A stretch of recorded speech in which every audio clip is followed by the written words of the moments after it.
I feel that a very big part of young players is we need to teach them, again, 8, 9, 10 years old, begin teaching them, number one, that it's okay to fail, and number two, how to deal with that failure, because we see them at the high school level.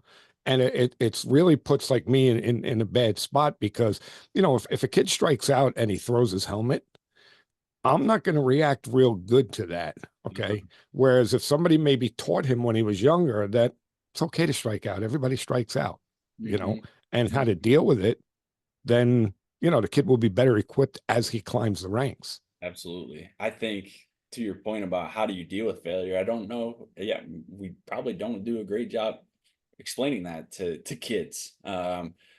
It's okay to fail. What does it look like? What are good ways to respond? I even think like you could easily go on YouTube and see examples of guys blowing up in the big leagues after a strikeout, after a bad play, those types of things, and showing it to your team and being like, guys, like this is happening, but we're not going to act like that. Like that's not okay. That's not okay for our program. That's not how we act. That's just not part of it.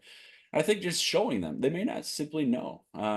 This is what we want to be like. This is what we don't want to be like, and it's not okay.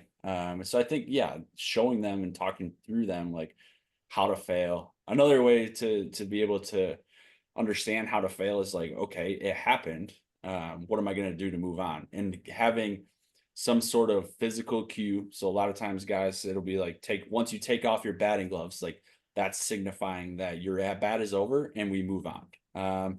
Maybe it's retying your shoes. Maybe it's taking a deep breath. Maybe it's having something that you say to yourself to kind of get back to the present moment. I think a lot of times we don't know how to process failure because we get stuck on it. It's already done. We have to be able to move on. And there's going to be another pitch. There's going to be another play. There's going to be another at bat.